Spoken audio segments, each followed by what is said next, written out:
Good evening, friends, and welcome to the first installment of NFL Thursday here on the Tone 25 here on YouTube and StreamYard.com. I am your host, Anthony Florio. I am joined tonight, as always, by good old MF Michael Fletcher, awaiting the presence of Michael Bullock. I told him about the 9:30 start time. He got the message. I don't know if he's out or if he's running around or what he's doing, but if he comes in, we'll catch him up on what he missed up to that point. And if not, then hopefully we'll see him tomorrow night for the Friday night Cerebral Smack Talk, a special edition of that in more ways than one. I'll address that at the end of the show. But in addition to what we're going to do here tonight, I say it's NFL Thursday. Yes, it is. And we're going to get into the Week 15 action. Of course, it's underway right now with the final Thursday night football game of this 2019 season with the New York Jets and the Baltimore Ravens at M&T Bank Stadium in Baltimore on Fox and the NFL Network. Baltimore Ravens leading 21-7. That game is approaching halftime. No big surprise there. But before we get into the rest of the action of Week 15, we're going to do something very special here. I don't know if we've ever done this before. We'll have to obviously look back at our archives. We've done it before. We have done it before. Okay. Yes. Good memory. All right. We haven't done this game in recent years because neither of these teams were ranked in the polls, but one of these teams are ranked in the polls, and that's why we're going to do it. We are going to start off this show tonight by previewing the legendary and most prestigious college football game of all time, even more prestigious than the national championship game itself. That's how prestigious this game is. Army, Navy. Let's go. The number 23 midshipmen of Navy squaring off against the Black Knights of Army at West Point. The game will take place at 3 p.m. on Saturday afternoon. It'll be broadcast on CBS. And your announcers for that game will be, the SEC on CBS crew, your traditional SEC on CBS crew. Brad Nessler, Gary Danielson, and Jamie Erdahl. And Navy is opening up as a 10.5-point favorite. But before I give you my preview on this, some quick schematics here. It has come to embody the spirit of the inter-service rivalry of the United States Armed Forces. The game marks the end of the college football regular season and the third and final game of the season's Commander-in-Chief's Trophy Series, which also includes the Air Force Falcons of the United States Air Force Academy near Colorado Springs, Colorado. The Army-Navy game is one of the most traditional and enduring rivalries in college football. It has been frequently attended by sitting U.S. presidents, and I can confirm that that President Trump will be at the game on Saturday. The game has been nationally televised each year since 1945 on either ABC, CBS, or NBC. CBS has televised the game since 1996 and has the rights to the broadcast through 2028. Instant Replay made its American debut in the 1963 Army-Navy game. Since 2009, the game has been held on the Saturday following FBS Conference Championship weekend.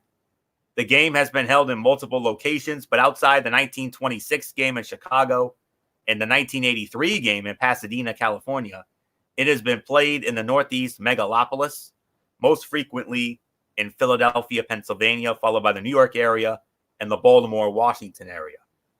The series has been marked by several periods of domination by one team or the other, with Navy's 14-game winning streak from 2002 to 2015 being the longest for either side. And through last year's meeting, Navy leads the all-time series 60-52 with 7 ties. However, they have lost the last 3 games.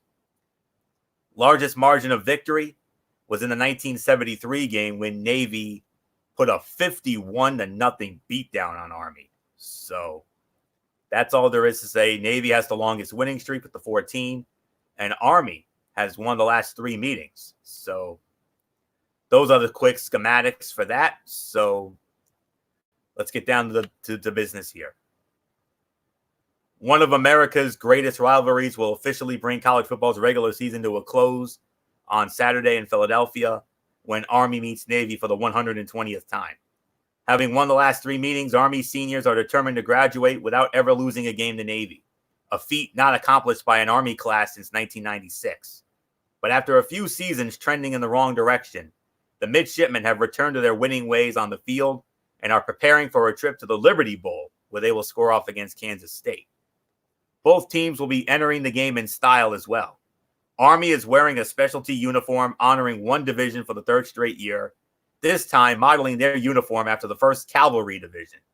Navy will be wearing throwback uniforms from the 1960s, which give a nod to a pair of Heisman Trophy winners.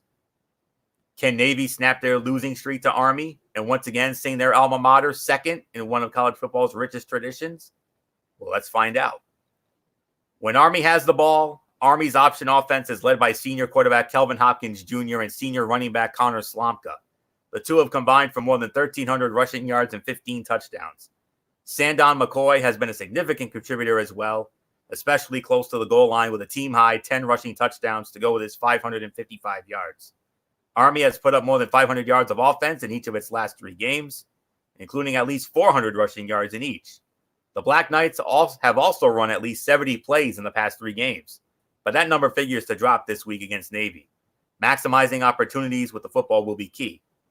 It will be interesting to see how Army's run-heavy approach fares against the midshipman defense that's 17th nationally in stopping the ground game. Navy is giving up 109.7 rushing yards a game. The most they have allowed in any one game is 187 to Tulane, who ranks 13th in the country in rushing offense at nearly 250 yards a game.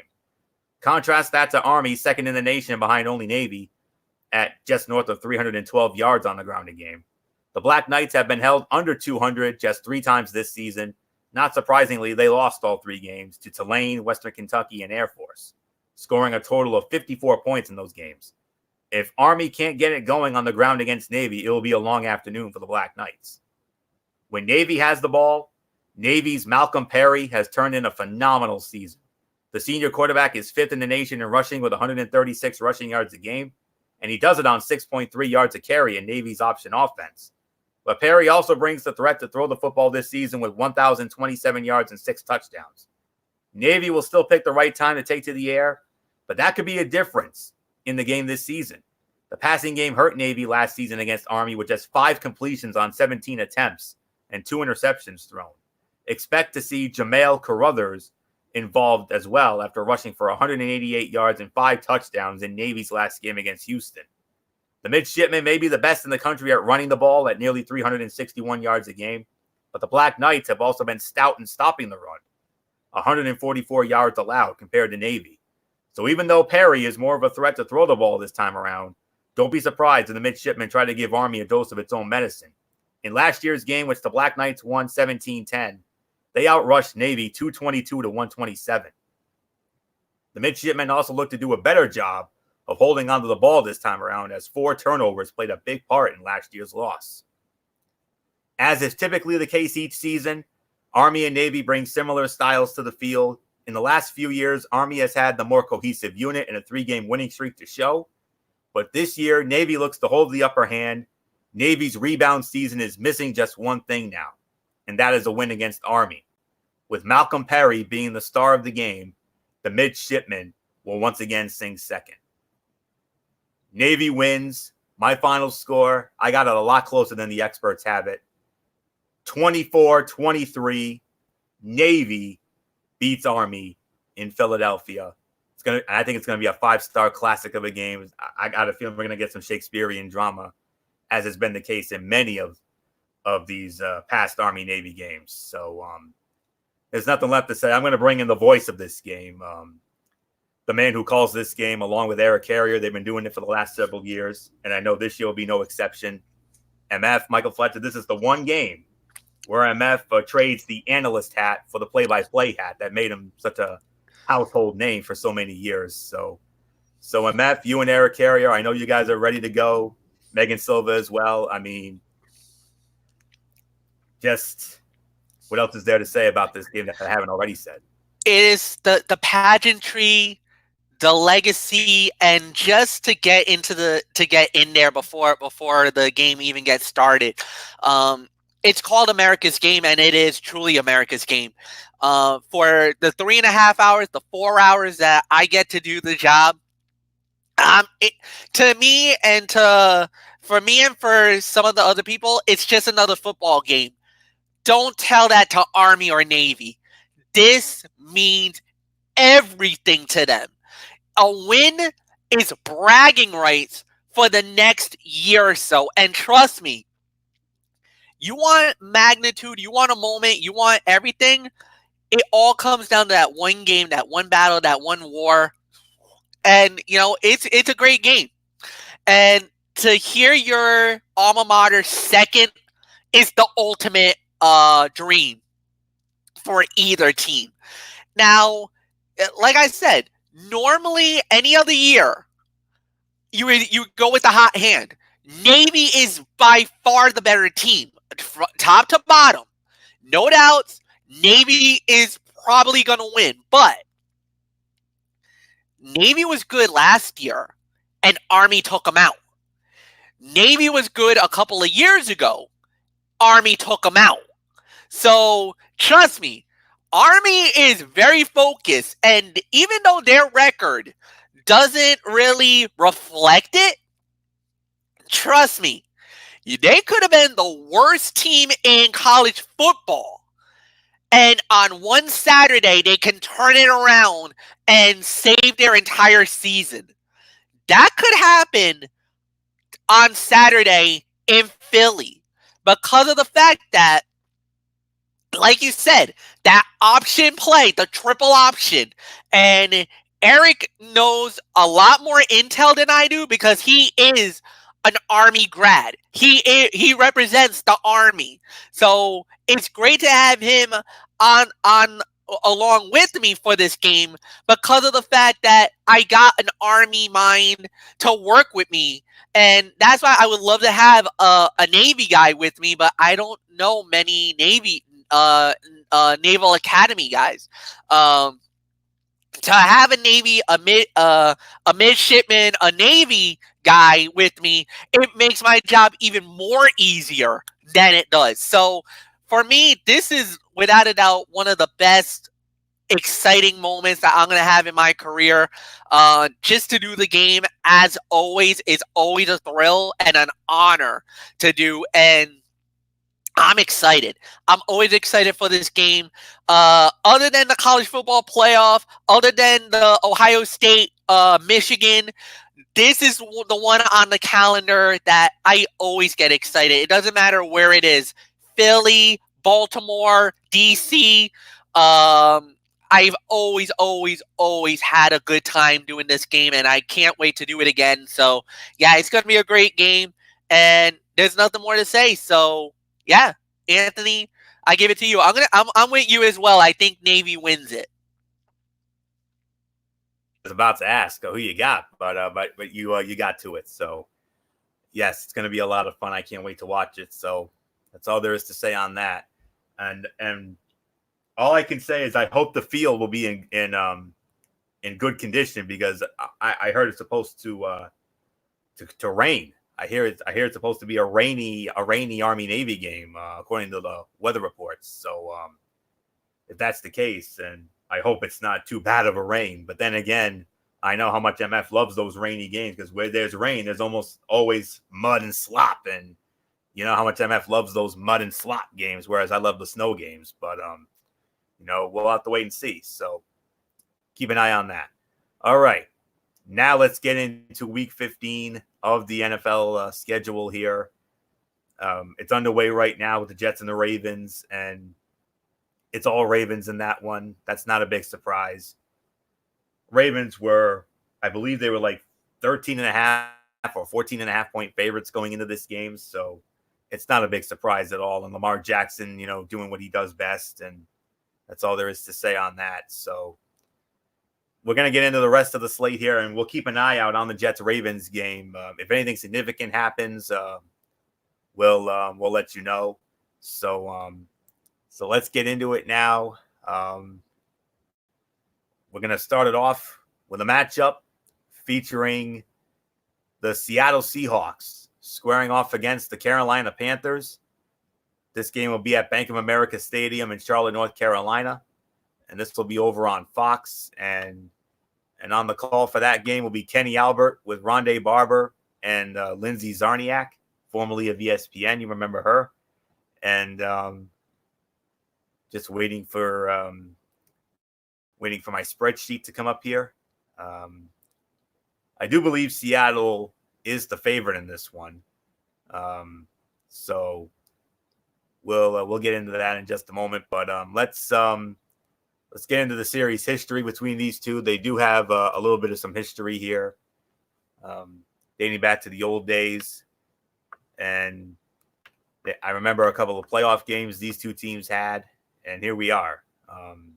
Seattle leads the all-time series 7-3. Their last meeting was last year in Charlotte. Seattle won 30-27. Their last that was their last meeting in Charlotte. Panthers haven't beaten the Seahawks at home since the divisional playoff in January of 2016. Their last regular season win against Seattle at home came in 2007. So that's the story there. And Seattle is the favorite. Yes, I was correct. 5.5 is the spread for Seattle. So we're going to reset the button here, and I'll start it off here. So since we're on a new docket here, the Carolina Panthers are caught in a downward spiral. They've lost 5 games in a row, and the parting of ways with Ron Rivera didn't help on Sunday. The going won't get any easier on Sunday when they face off with the Seattle Seahawks team desperate to get back on track. Obviously, the Seahawks are reeling a bit as well.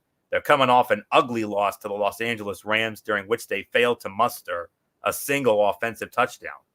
Russell Wilson hasn't been his MVP caliber self in recent weeks, and playing against the Carolina defense that has tallied 48 sacks this season will only make things more difficult. Luckily for Wilson, I believe the Seattle defense should have enough in them to keep Kyle Allen and company in check. The Panthers are capable of going off on offense, but the Seahawks should have their number on Sunday. That is assuming the Seattle offense doesn't continue to come up short. As long as the Seahawks can use their run game to take pressure off Wilson and the defense delivers, they should cruise to victory in this one. Then again, Seattle has spent all season coming up with close victories. Will they do it again this week? I think they will. I got Seattle. Seattle wins. Close game. 26-23. Seattle over Carolina. Gets back on track after that brutal loss to the Rams last week. So nothing more to say. MF, Seattle needs to get back on track. They got beat down by the Rams on the national stage, and Carolina looks to move on after they fired Ron Rivera. Yeah, I gotta say I'm gonna go with Seattle as well. I think Seattle is gonna turn it around. They had a horrible afternoon. They had a horrible night, but the Rams just absolutely just throttled them. They know how to beat them. They played a great game. There's really nothing more for me to say here. I'm with you, Florio. So I'm gonna go with Seattle. I'm gonna go with Seattle to win as well. So nothing more to say. Let's just move on. Very well. And we move on to our next matchup. We could pretty much consider this maybe the Zonk game of the week on our side of the ledger. It's certainly one of maybe the number 2 Zonk game. I think there's one that's even worse than this. We got the New England Patriots squaring off against the Cincinnati Bengals. This will be over on CBS, Paul Brown Stadium in Cincinnati. And on the call for this one, I believe it's going to be, yes, it is. It's going to be Andrew Catalon, James Lofton, and Amanda Balionis. And the Patriots, no big surprise. New England, a big favorite. Not as big as I thought, but they are a big favorite nonetheless. They're a 9.5-point favorite against the Bengals. And no reason why they can't win this one. Series history, that favors the New England Patriots by a count of 16-9. The Patriots have won each of the last 2 meetings. Their last meeting was 2016 in Foxborough, all New England, 35-17. Last meeting in Cincinnati, however, was in 2013, and the Bengals actually won that one by a count of 13-6. Patriots last won in Cincinnati back in 2007, a 34-13 beatdown. So MF, what's going on with the Patriots? I mean, all of a sudden it looked at first it looked like they were gonna just steamroll everybody like they always do, but what's this? They've lost 2 in a row? Houston and KC? What happened here? Yeah, but remember, Houston's a playoff team. KC's a playoff team. Whenever they play against playoff teams, sometimes you get caught. Sometimes you get like lackadaisical. And that was the one thing that we've been talking about is that, okay, they handle their business against the worst teams in the league, but what do they do against the teams that they need to beat? And that's where, like, when they play the teams that they need to beat, they crush them. But when you give them a really good team, and when you get a team that punches them in the mouth, how do they react? Already, we've seen it. They went up against Baltimore. Baltimore smacked them. They went up against Houston. Houston smacked them in the mouth. They wilted. Kansas City, they wilted. So obviously, the thing is that whenever you get a really good team, they fringe, they choke, they get nervous. But it's Cincinnati, Anthony. Do you honestly think that they're going to drop 3 in a row and lose to the Cincinnati Bengals? I don't think so. Not at all. So New England's going to handle their business. They'll win the game. Yeah, there's been some distractions with New England because supposedly we got a Spygate 2.0, but there was a little incident or a situation.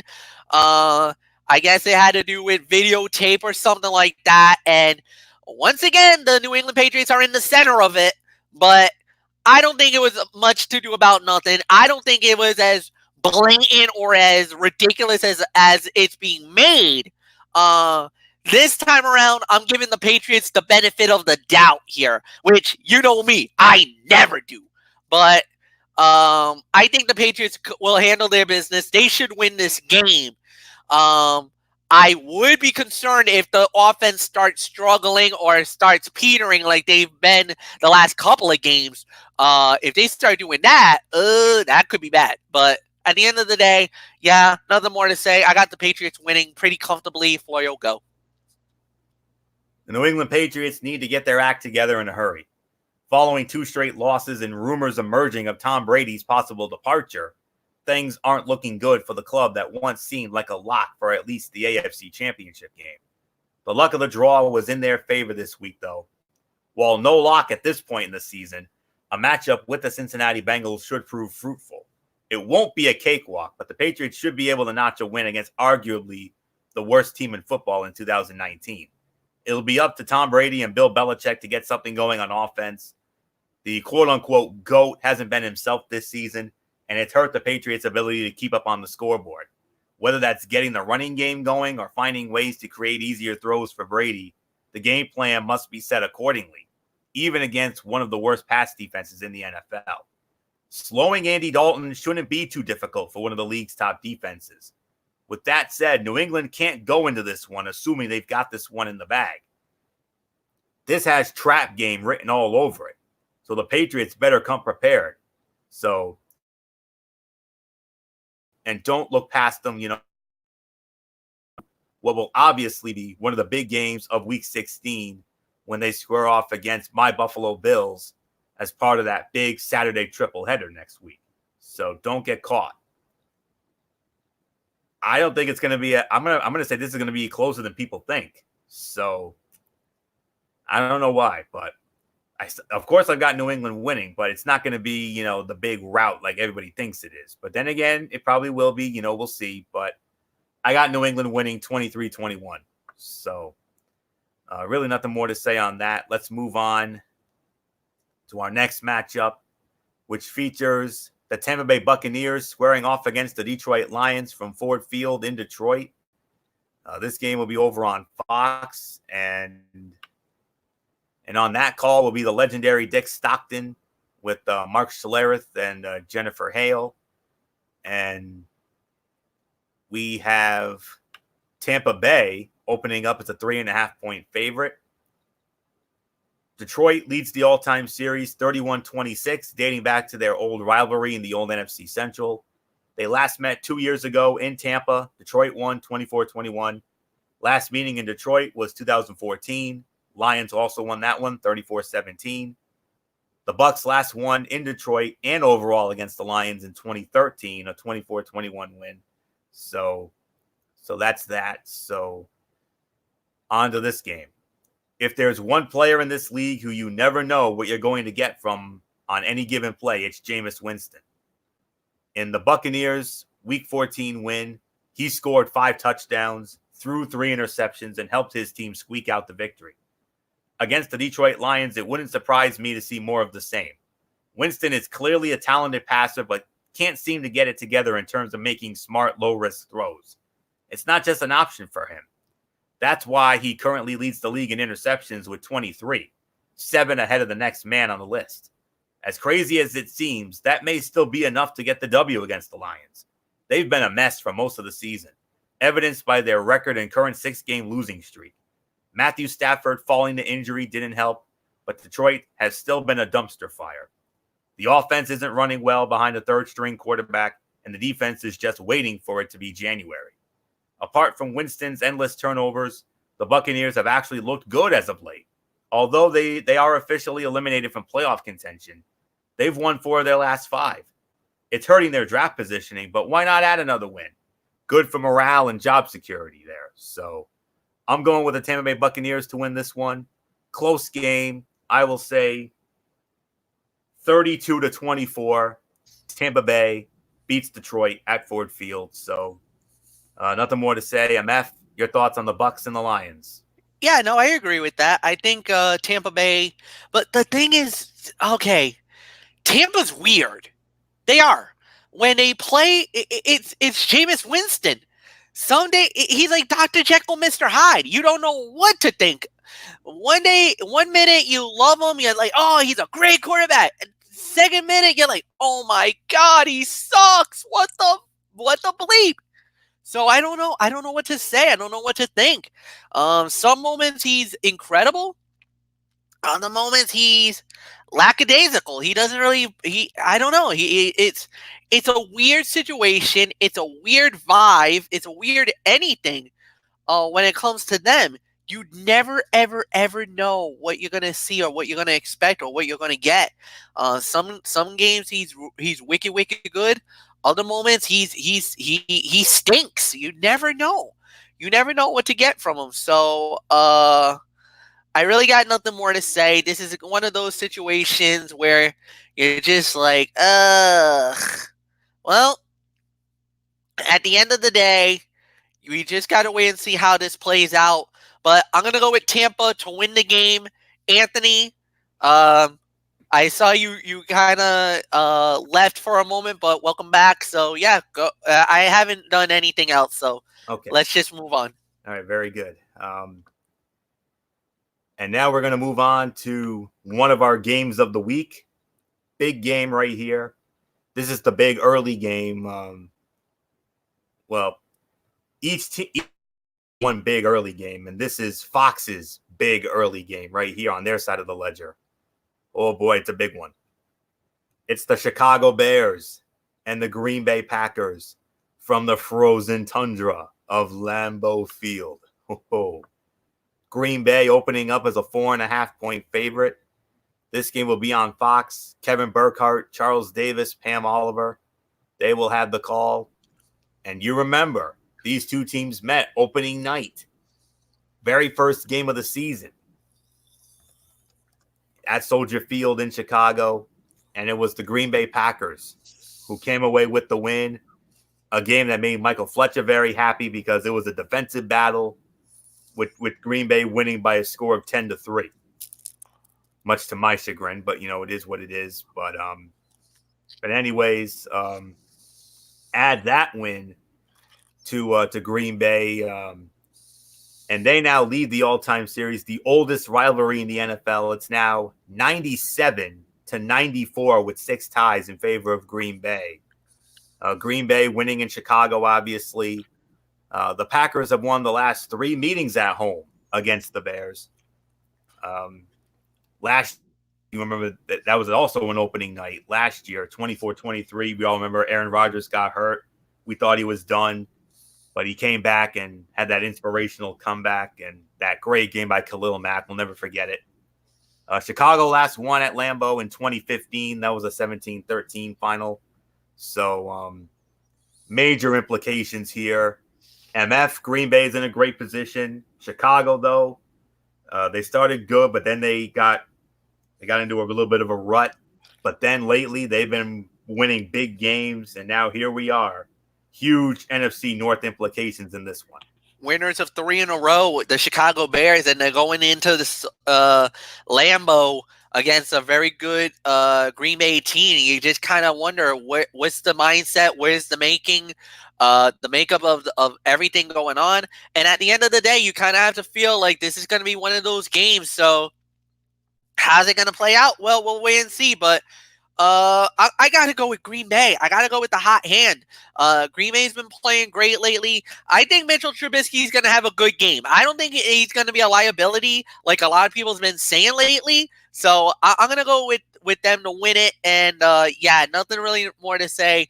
Green Bay should eke out this win again. It's going to be close. I'm going to say 21-17.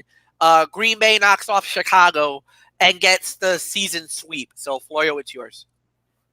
Every week, it seems the NFC North race gets a little more interesting. After it seemed like the Chicago Bears were down for the count, they've rallied back with wins in 4 of their last 5 games.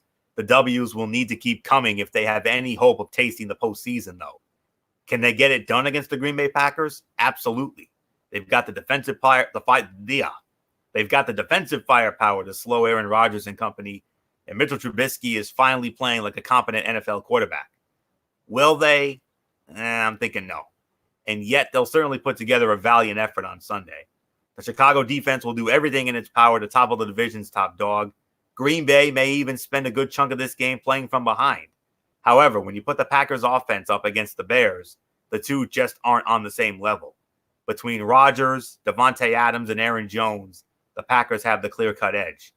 The Bears give Green Bay everything they can handle, nearly pulling off the upset. However, with the Lambeau Field faithful at his back, Aaron Rodgers puts together a game-winning drive in the 4th to retain the top spot in the NFC North. So I got the Green Bay Packers winning this one 32-30. I got Green Bay knocking off Chicago in what I think could be a 5-star Shakespearean drama classic. We'll have to find out. Moving on to our next game, this one over on CBS. We got the Denver Broncos squaring off against the Kansas City Chiefs, Arrowhead Stadium in Kansas City. This one over on CBS. Iron Eagle, Dan Fouts, Evan Washburn, they will have the call. And it's Kansas City. Kansas City opening up as a 9.5-point favorite. You recall these two teams met earlier this season on a Thursday night game in Denver, and it was all Kansas City in that one. And you remember in that game, Patrick Mahomes got hurt, and but Kansas City already had the game well in hand. So Kansas City now leads the all-time series, including that win, 64-54, and it adds to their streak, their long winning streak, which I believe is now 8 in a row, and they will look to sweep the season series for the 4th year in a row. The Broncos have not won in Kansas City since 2015. MF, you and I remember that. We had it. It was that Thursday night game, that infamous ending to that one. Denver winning it 31-24 in that instant classic between those two. So that's all there is to say on that. So let's get into the Broncos and the Chiefs. I just gotta find it in my notes here. There we go. Okay. There are a lot of folks out there, believe it or not, there are a lot of folks out there picking the Broncos to win this one. I get it. The Broncos are coming off a surprise defeat of the Texans following the emergence of rookie gunslinger Drew Lock. However, that doesn't mean they're suddenly going to run rampant on the rest of the NFL. Yes, the Broncos are a more complete team with Locke playing well. They've already got a strong defense, and a competent offense gives them a roster worth taking seriously. And yet the Kansas City Chiefs have been a relatively completely team for months now. So why write them off just because their opponent has won a couple of games in a row? In case you didn't know, the Chiefs have rattled off 3 straight wins. They just took down the Patriots in Foxborough and secured 2 divisional wins prior to that. With another divisional rival coming to town, I would imagine they'll approach this matchup with the same gusto. Patrick Mahomes may have an injured hand, but he should still give the Broncos defense a run for its money. Locke may be playing well, but he's still a rookie. He's bound to hit a wall eventually. The Kansas City defense has been playing splendid football and will bring the youngster back down to earth in the tune of several sacks and at least a couple of turnovers. Kansas City will win closer than people think. I will say I'll go maybe 25-20. That's all I can say on that. 25-20. Give me Kansas City to beat Denver. So MF, I mean, here's another team. I mean, we talk about Chicago. I mean, look at Kansas City. I mean, they started red hot. They hit a tailspin. Now all of a sudden they've won 3 in a row. They've won the AFC West. They're going to be in. But don't sleep on Denver. Look what Denver just did against Houston. No doubt about it. I kind of feel like this is probably going to be the game where, I don't know, I'll probably say I'll go with Kansas City as well. But like you said, don't underestimate the level of play or what Denver did. That was a remarkable performance last week, and they dominated them. So we'll wait and see what happens. But yeah, I'm with you. I'm gonna go with KC to win as well. So nothing more to say. Anthony, next game. I hate to do it to you, MF, but you're going to be leading off the Zonk game of the week. All right. Yeah. So here you go. This will be over on CBS, and it's a matchup of the Miami Dolphins squaring off against the New York Giants, MetLife Stadium in East Rutherford, New Jersey. Spiro Dedes, Adam Archuleta, Otis Livingston, they will be on the call, and it's an NA. I don't have a spread for this one, so obviously this might be a pick'em here. That's my guess. So let me see. Well, maybe MF can find a spread, but the last time I checked, I think the Giants were 3-point favorites. The last time I checked, so I think it might be 3 points for the New York Giants. Yeah, because it says NA on my sheet here. So okay, all right. So no worries there. So with that, all right, I got it here. Here we go. Series history favors the Giants. The Giants lead the all-time series by a count of 6-2. The Giants have won the last 3 meetings in this series, including their last meeting in 2015 in Miami. Giants won 31-24. Their last meeting in New York was 2011. Giants also won that 2017. Dolphins last won in New York at the Giants in 2003, a 23-10 final. So I believe we have all the schematics here. Zonk game of the week, MF. Dolphins at 3-10. The Giants at 2-11. Ooh, boy. What do you say? Well, the thing is that as it relates to Miami, and honestly, the record is very deceiving because of the fact that Miami's actually been playing great lately. They should have beat the New York Jets. There was a controversial call, and we talked. I know if we were talking about the Patriots and Kansas City, there was a few controversial calls in that game last week. There was a controversial call that went against the Dolphins, a pass interference that led to the game-winning field goal for the Jets. So, I mean, fair, unfair, whatever you want to say, at the end of the day, that was what it was. And then as for the Giants, who really looked good in the first half, had a big lead against the the Philadelphia Eagles, only to come back and basically choke the game away at the end. You kind of wonder what's the feeling, what's the sentiment, and it's really more for draft positioning now. Obviously, Miami is going to want to lose the game because if they lose it, they actually would put themselves in position to possibly have the number 2 overall pick.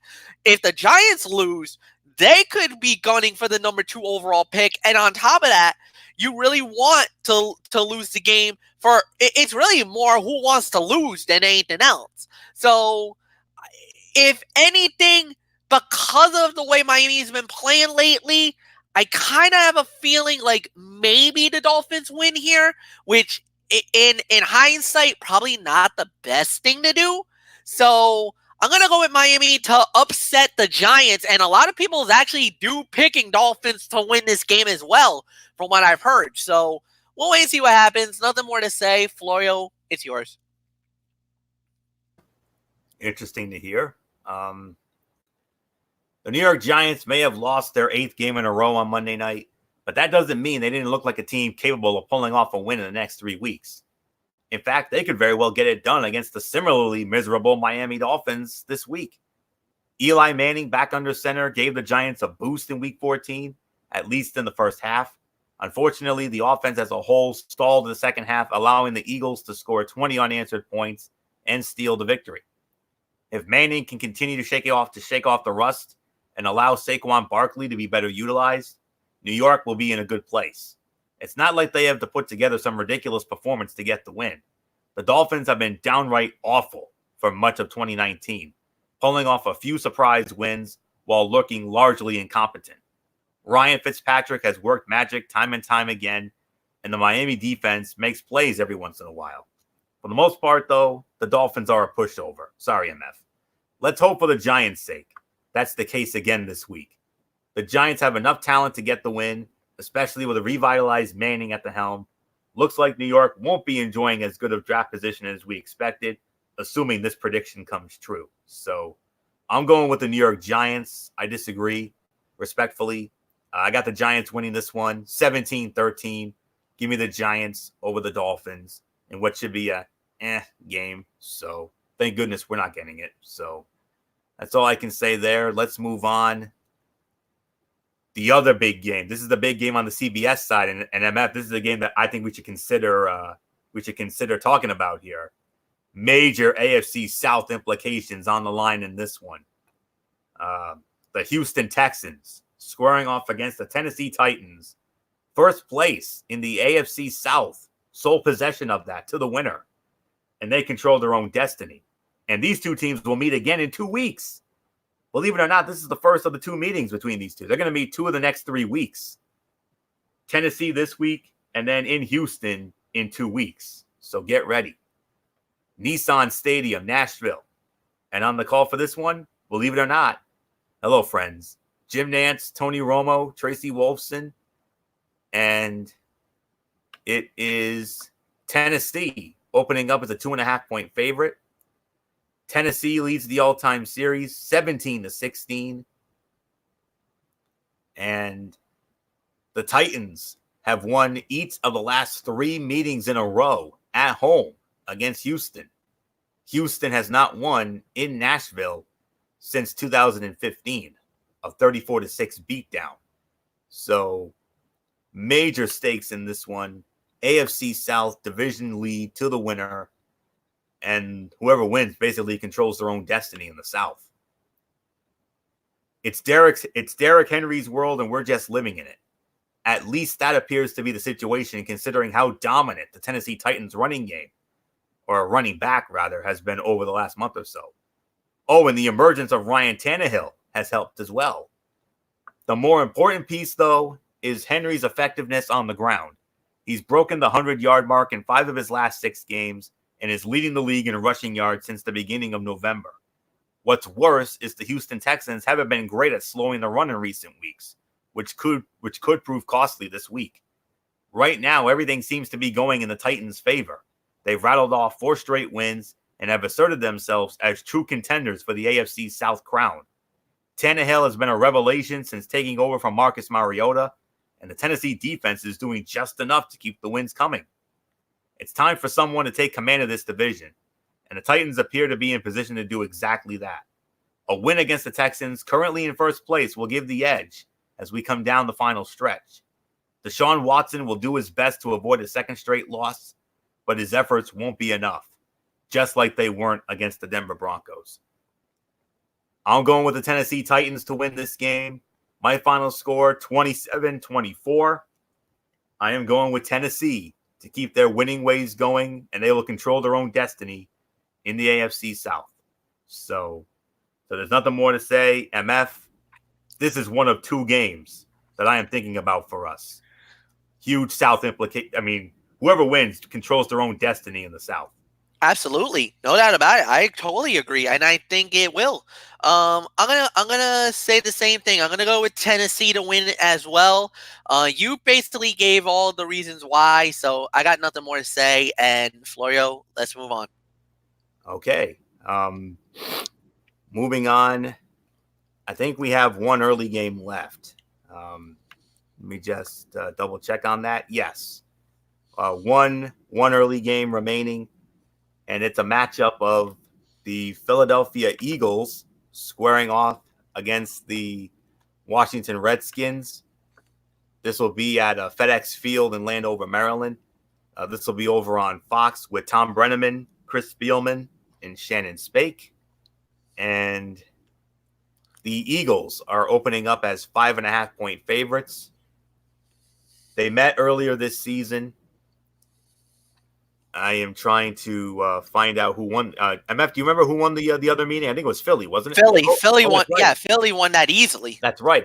Yes, Philly won the first meeting. That's right. I just remember. That was also week 1, just like with the Bears and the Packers. Only this was on a Sunday. A surprisingly competitive game, but Philadelphia pulled out the win. So I definitely remember Philly winning that one. So Philly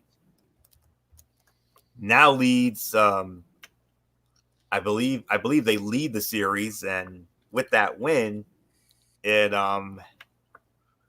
added to. Well, actually, no. Washington leads the all-time series, but Philly cut into their lead. It's now 85-78 with 5 ties in favor of Washington. So the Eagles won in Philly, which is their 3rd in a row. The Eagles have won the last 2 meetings in Washington, so the Eagles have won 5 in a row in this series. Redskins have not beaten the Eagles at home since 2016. That was a 27-20 win.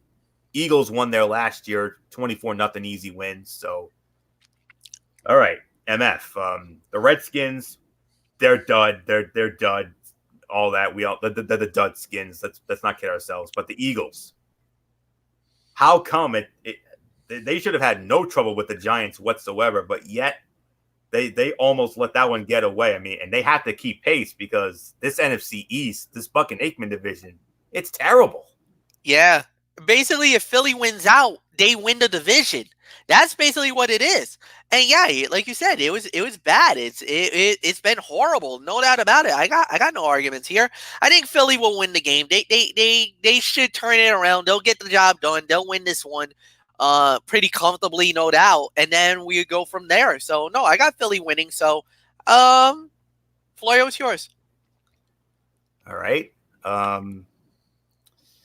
Yeah. Let me just find it in my notes here. Okay. If the Philadelphia Eagles have any hope of stealing the NFC East crown from the Cowboys, they absolutely can't afford to fall behind in the standings. They're currently even with their rivals, which means dropping a game against the Washington Redskins is not an option. Crazy as it seems, that'll be harder said than done despite the Redskins' 3-10 record. Washington has won 2 of its last 3 and only fell to the Packers by 5 points last week.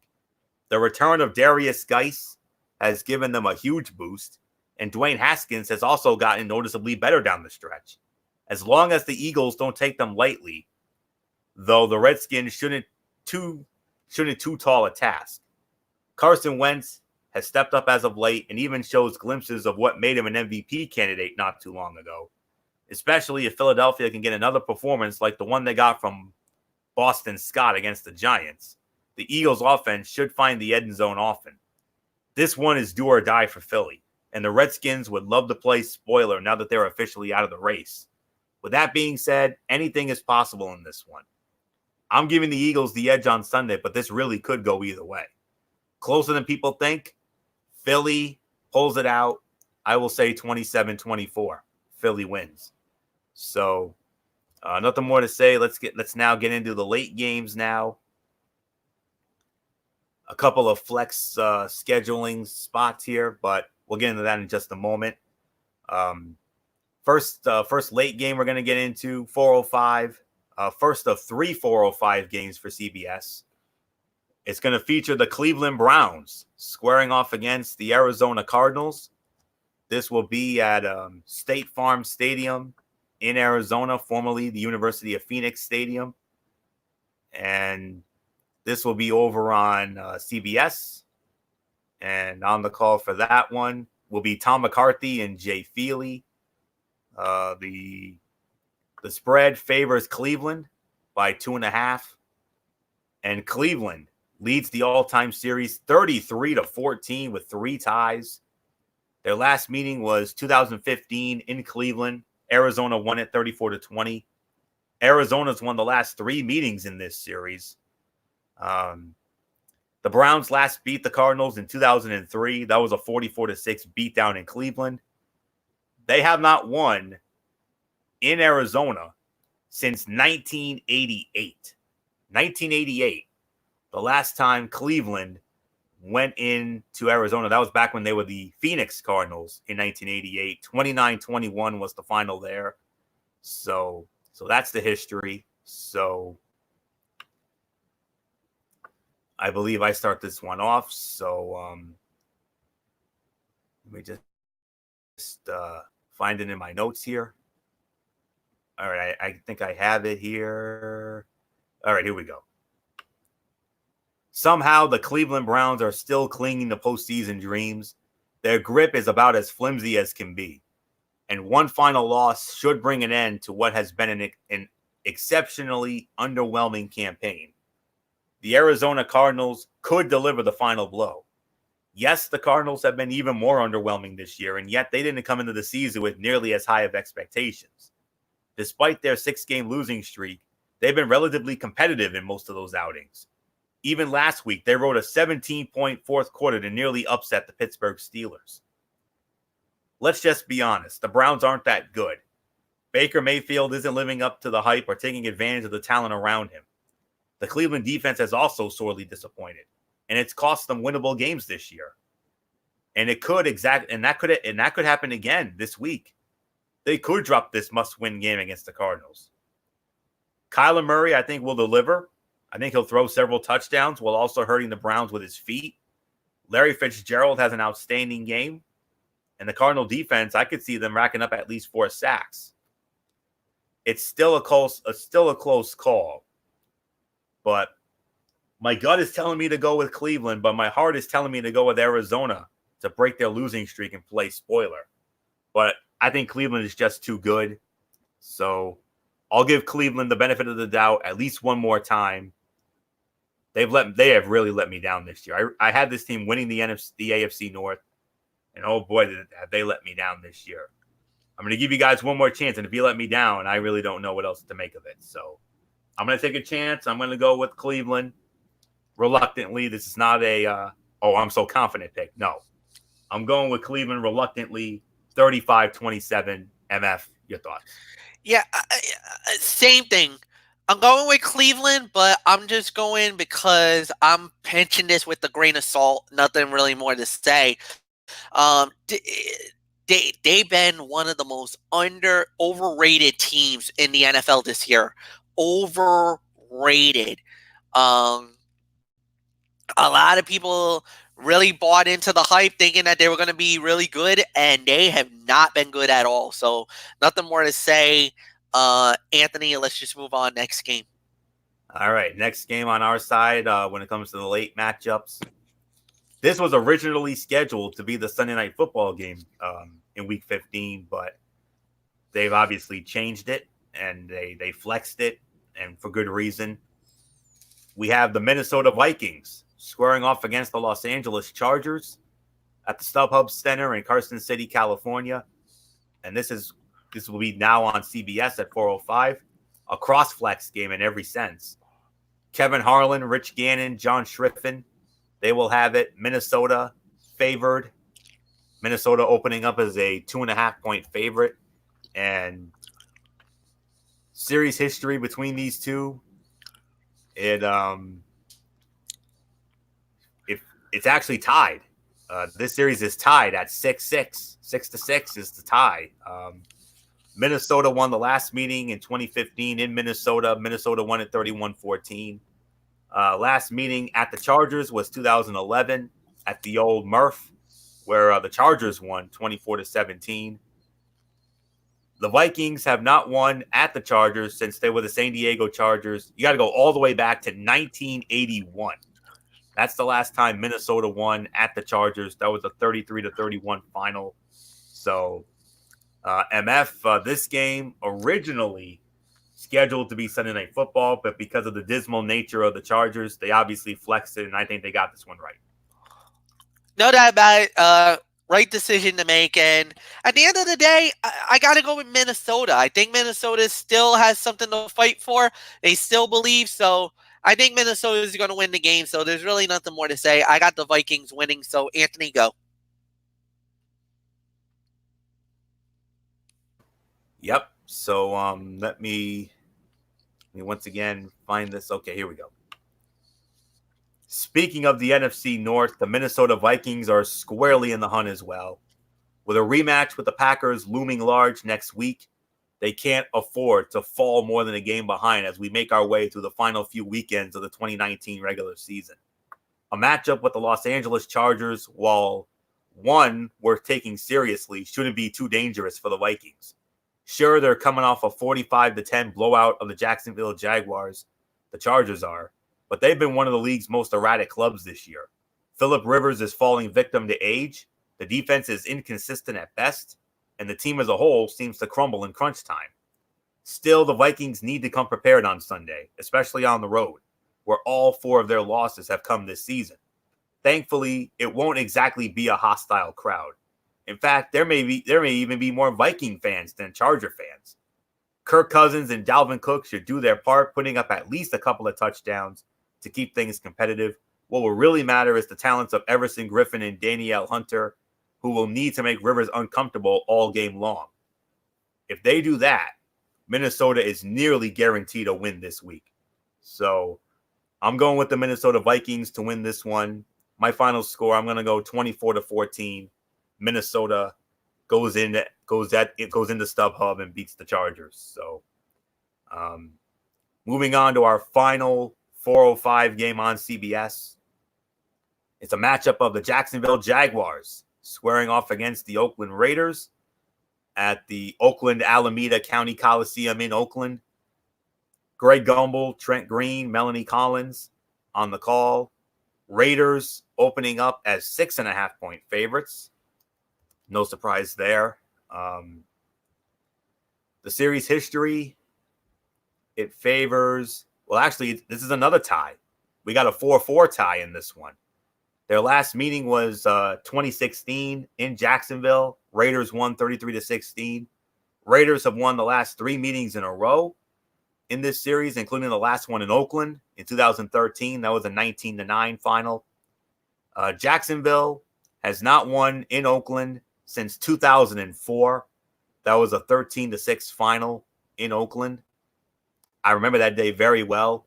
MF and I went over to my dad's house to watch the football games that day, and it came down to a big finish, and I remember that very well. So that's the last time Jacksonville won in Oakland, by the way. So surprisingly, the Oakland Raiders are still technically in the running for one of the AFC's wildcard spots. The Chiefs have already locked up the AFC West, but the playoffs aren't completely out of reach for John Gruden's bunch. As luck would have it, they should be able to stay alive this week against the Jags.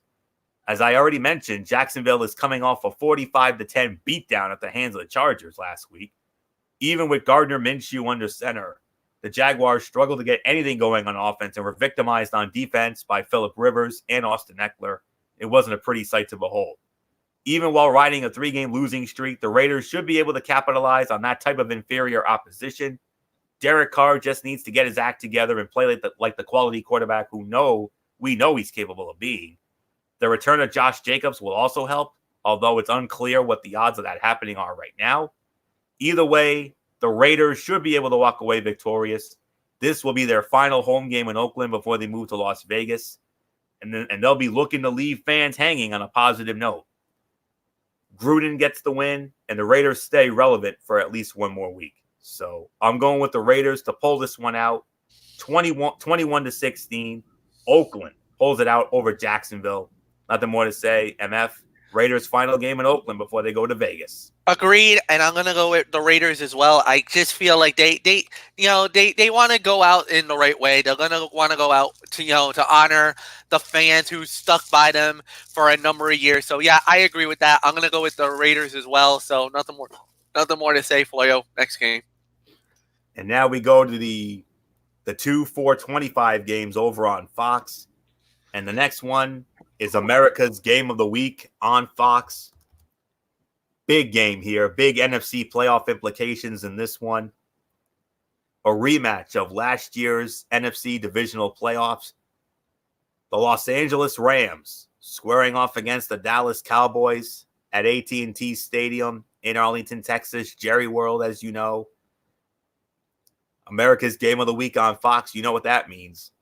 You're hearing them tonight. You're going to hear them again on Sunday. Joe Buck, Troy Aikman, Aaron Andrews. They'll be there. And the Rams opening up as 1.5-point favorites. Dallas leads the all-time series 13-12. They last met, of course, in the divisional playoff in LA. The Rams won 30-22. Last meeting in Dallas was 2017. Rams winning a wild one, 35-30. Cowboys last beat the Rams at home in 2013. That was a 31-7 final. So all this come out of the way. Steve, I believe you start this one off. Am I right? Or do I start it off? No, it's me. It's me. Yeah, it's me. Okay. All right. Yeah, it is. Okay. All right. So Fox's America's Game of the Week.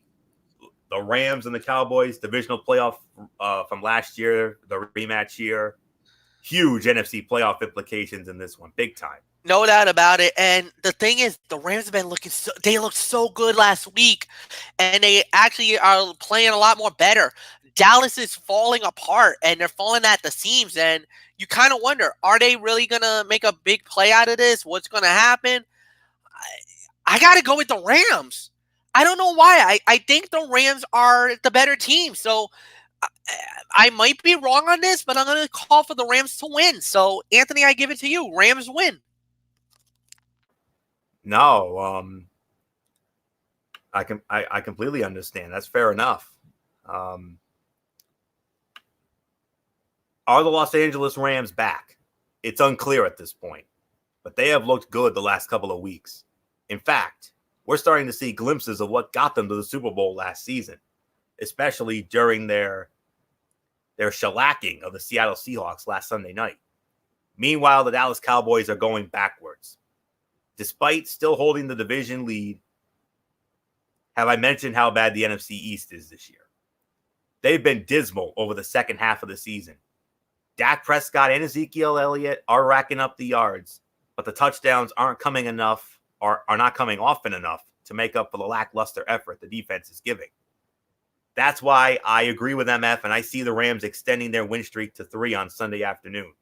Jared Goff continues his solid December showing, while Todd Gurley continues to ramp back up what made him such a nightmare for defenses last year. Oh, and the defense does its job, keeping Prescott and Elliott from making this a shootout. At this pace, we could easily see a sub-500 team winning the NFC East. That's pathetic, but it's not like whoever wins will pose much of a threat in the postseason. As for the Rams, they keep themselves alive in the race for the final NFC wildcard spot. I'm going with the Rams to win. I think it's going to be a high-scoring game, but not a shootout, but it's going to be a high-scoring game. I'm going with the Rams to pull it out. I agree with you, MF. 34-26. I got the Rams over the Cowboys. And with that, you know what that means. We're gonna have to subject ourselves to yet another one of Derek Ferrera's hotline rants. So these things have been a weekly ritual as of late. So I can hear Derek now. This team is trash. Fire Jason Garrett. The whole 9 yards. Expect more of that on Sunday evening. So that's all there is to say on that. Let's move on to the other 425 game on Fox, and another old divisional rivalry renewed, as it's a matchup of the Atlanta Falcons squaring off against the San Francisco 49ers at Levi's Stadium in Santa Clara. Over on Fox, Chris Myers, Daryl Moose Johnston, Laura Oakman on the call. San Francisco opening up as a 10.5-point favorite. San Francisco leads the all-time series 46-30 with a tie. That includes their old NFC West Division rivalry days. Atlanta, however, won the last meeting in Atlanta in 2016, a 41-13 beatdown. Last win, Niners last beat the Falcons in 2015. That was in San Francisco. Atlanta has not won in San Francisco since 2009. That was a 45-10 final. I think that was at the old Candlestick Park, if I'm not mistaken. So here we are. Here we go. It's about that time where we start looking really close at potential trap games, which this could certainly be labeled as. The Atlanta Falcons have been a different team down the stretch, while the San Francisco 49ers have stumbled a bit after that 8-0 start. Still, I don't think the 49ers have fallen that far so as to open themselves up for an upset of this proportion. We have to keep in mind that their two losses have come to two of the best teams in the league, while they've handled their business against everyone else. So I think it's safe to assume San Francisco will get the win this week. Jimmy Garoppolo is more than capable of shredding this Atlanta secondary, which has been a mess most of this year. With players like Emmanuel Sanders and George Kittle to throw to, Garoppolo should have a field day. Even if he has a tough time, the 49ers can turn to their running game to move the ball up and down the field. Matt Ryan should have another solid outing, but the San Francisco defense will prove too much in this one. The 49ers rack up a few sacks, a couple of turnovers, and a key stop or two to ensure the wins keep coming. Remember, this team, the 49ers, they control their own destiny for that number one seed in the NFC. You get that, you're guaranteed the road to the Super Bowl goes through you. So the Niners, all they have to do is just handle their business. Just do their job. And if they do, they're going to be the number one seeded. And the road to Super Bowl 54 is going to go through Levi's Stadium. So I got San Francisco winning, but it's not going to be as close. It's not going to be. I got it a lot closer than the experts have it. So because don't sleep on Atlanta. Atlanta went into New Orleans and manhandled the Saints. So let's keep that in mind. But I think San Francisco will pull it out. I'm going to go 27-23. San Francisco keeps their grip on that number one seed in the NFC. So nothing more to say. MF. Falcons, they've been turning it around lately. But the Niners, how about that game in New Orleans last week? Can we say 5-star Shakespearean drama game of the year? That's pretty much what I was going to say. Game of the year, no doubt about it. Big win for the Niners, and they needed it. I think because they're a lot more better, they're a lot more dangerous at home. I'm a little concerned for them when they go on the road. But this was an unbelievable performance and a gutsy performance to go into New Orleans and get that game. Man, that's a huge boost of confidence to them. I agree with you on this one. I got the 49ers winning the game, and it's going to be a tough game. It's going to be high scoring, too. So, Niners win. Florio, I believe it's Sunday night now? It is. And this is the other big game. I mean, I'm torn. I mean, we just had Buffalo last week. You made the call for us to have that Raven-Bill game, and we got another great one here. Of course, we can't forget about Houston and Tennessee, so we're going to have to think about that one. We know what we're doing next week. We know that. We already know what our game is next week, hands down. But here, This is the other big game I was thinking about for us, and rightly so. Originally scheduled to be a 1 o'clock game. Now it's Sunday Night Football. How about this? My Buffalo Bills squaring off against the Pittsburgh Steelers, Heinz Field in Pittsburgh. Sunday Night Football on NBC. Al Michaels, Chris Collinsworth, Michelle Tafoya. Pittsburgh opening up as 2.5-point favorites. Pittsburgh leads the all-time series 14-8. The Steelers have won the last 6 meetings in a row against the Bills. Their last meeting was 2016 in Buffalo. Pittsburgh won 27-20. Their last meeting in Pittsburgh was 2013. Pittsburgh also won 23-10. The Buffalo Bills have not won in Pittsburgh since 1992. And that was at the old Three Rivers Stadium. That's how long it's been. That was a 28-20 final. And then later that season, they went in there and beat them again, 24-3 in the divisional playoff. So that's the history here. So, MF, man, Buffalo, Pittsburgh, these are the 2 wild card teams. Whoa. Oh, yeah. Big game. Big game. Even though I'm kind of leaning towards the Tennessee versus Houston matchup as our game, that's Anthony. But this is definitely the number 2. No doubts in my mind. This is the number 2 game of the week for us. So our second crew's got this one. They're going to enjoy it. No doubt in my mind in this game. This is going to be a great game, too. This is going to be a great matchup. Solid match to say. And you know what? I got to say, going into this, I was thinking Buffalo all the way. But now it looks like they got themselves a quarterback in Pittsburgh. Devlin Hodges, the side duck.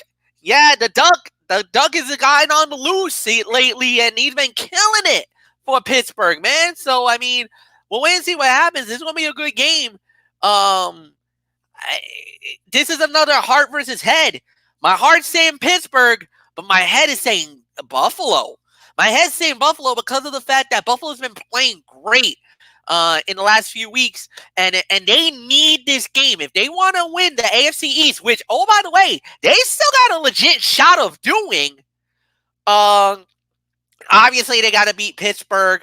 Then that game against New England a week from now, that's going to be the make or break in Foxborough. If they get that game, oh, man, that changes everything. So we'll wait and see what happens. I got nothing more to say. It's going to be a good game. Again, I'm going to go with Buffalo. I think Buffalo is going to go into Pittsburgh and win. So tough call. Could go either way. Florio, it's yours. Absolutely can go either way, MF. You're absolutely right.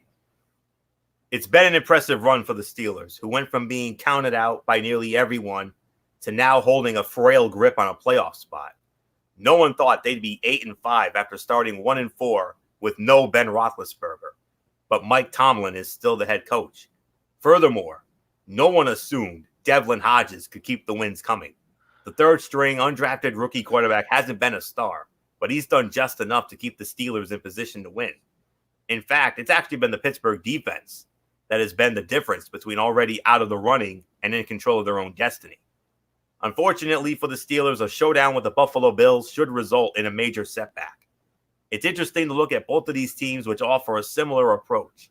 A below-average offense bolstered by a sensational defense. In the end, though, the Bills have the slight edge in both departments. I'm rolling with Josh Allen and the Buffalo defense to pull off the win in this one. Allen's got just enough playmaking talent around him to keep the points coming, while the Bills should provide just enough of a speed bump to keep Hodges and company from lighting up the scoreboard. I agree with you, MF. I'm going with my Buffalo Bills to win this one. My final score, I'm going to go 20-19, Buffalo over Pittsburgh. I would not be surprised, though, if Pittsburgh pulled this out. I really wouldn't. To say I'm worried would be a gross understatement, because this is the second of our 3 Murderers Row games. We just had Baltimore. We saw how that turned out. Baltimore pulled it out. But it was a close game, though. Let's not forget. It was very close. Yeah. So in Pittsburgh, I mean, we have a shot at this one. If Big Ben was around, forget about it. No way we're winning that. But we'll see. We'll see. We have a shot here. We got a puncher's chance. And then, of course, the big one in New England, our game next week, MF. I think we've already made that clear. So can't wait for that one. And then there's only one easy game left for us, and that's Week 17 against the Jets at home. And if you've seen how bad the Jets are right now, oh my Lord. Yeah. What is it? 35-7 here? 35-14. The Jets just scored a touchdown. Oh, no, I stand corrected. 35-13. The PAT was no good. So it's 35-13 Baltimore early in the fourth, 12 minutes and 7 seconds to go. They missed the PAT, so that's how bad the Jets are. All right. Yeah. Final game of the week, Monday Night Football. Solid matchup here. Solid interconference matchup here. A matchup of the Indianapolis Colts squaring off against the New Orleans Saints from the Mercedes-Benz Superdome in New Orleans. Monday Night Football on ESPN. And on the call, and of course, on the call for that one, as always, Joe Tessitore, Burger McFarland, Lisa Salters. New Orleans opening up as a 9.5-point favorite. New Orleans leads the all-time series 7-5. Saints have won the last 2 meetings in a row. New Orleans, their last meeting was in 2015 in Indianapolis. Saints won 27-21. Last time they met in the Dome, 2011, all New Orleans, all the time. 62-7 beatdown. Who will ever forget that? Oh, yeah, 62-7 beatdown in 2011 in New Orleans. And who will ever forget? As part of NFL 100, who will ever forget? Super Bowl 44 in Miami, February of 2010, when the Saints won the hearts of the nation. When the New Orleans Saints beat the Indianapolis Colts 31-17 in Super Bowl 44. I'll never forget that. I'll remember it like it was just yesterday. Myself and MF, we got together with my brother and his buddies, and I'll never forget it. I'll never forget how crazy we all went when Tracy Porter sealed it with that pick six. Place was a madhouse at that moment, and I'll never forget it. So that's all I can say on that. So final game of the week, and I believe I take it for a spin first, and here we go. It's kind of amazing how far the Indianapolis Colts have fallen in the second half of this season. After starting 5-2, they've suffered a catastrophic collapse, going 1-5 down the stretch to get themselves into this position. I don't see the Colts digging their way out of this hole. That feeling is only strengthened by the fact that they've got the New Orleans Saints on the schedule this week. While they're coming off a loss of their own, it was a 48-46 shootout with one of the NFC's top teams. If they nearly toppled the NFC's number 1 seed last week, they can certainly keep a reeling Indianapolis club in check. Drew Brees is going to tear the Colts secondary apart. They've struggled mightily in recent weeks to slow opposing passers, and that won't change against the future Hall of Famer. And if that isn't enough, the Saints should be able to get Alvin Kamara going on the ground. Jacoby Brissett hasn't been himself since returning from injury, and the Colts offense has suffered as a result. While I don't think they'll completely stall against the New Orleans defense, they won't be able to move the ball enough on Monday night to stay competitive for 60 minutes. When all is said and done, the Saints win this boat race. So I'm going with the Saints to win this one. Final score, 37-23, New Orleans over Indy. MF, wrap it up. Yeah, I agree. I'm going to go with New Orleans as well. I think they're just a far better team, far more powerful. There's really nothing more to say. New Orleans wins. That's it, Anthony. Yep, and that will put the bow on this edition of NFL Thursday. We want to thank you all so very much for tuning in. Normally at this moment, I would ask MF to set the table for tomorrow night, but that will not be necessary because MF will not be joining us tomorrow night. Is that correct, MF? That is correct. Yeah, because MF, due to work commitments beyond his control, MF will not be joining us tomorrow night for the Cerebral Smack Talk. So once again, I'll be filling in as host.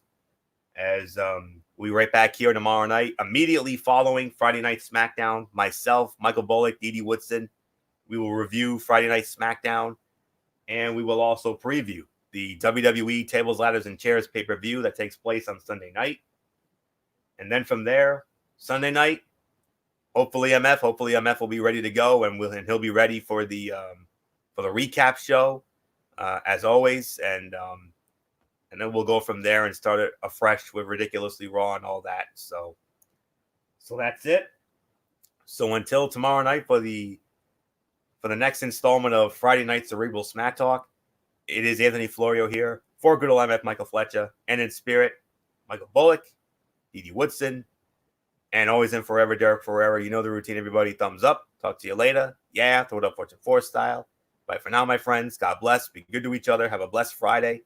And until tomorrow night for Cerebral Smack Talk over on my channel this time around, you've been watching Week 15 of Strictly Sports NFL Thursday right here on the Tone 25 on YouTube.com and StreamYard.com. For everybody who has been a part of this one, for now, Anthony Florio, so long, and bye, everybody, bye.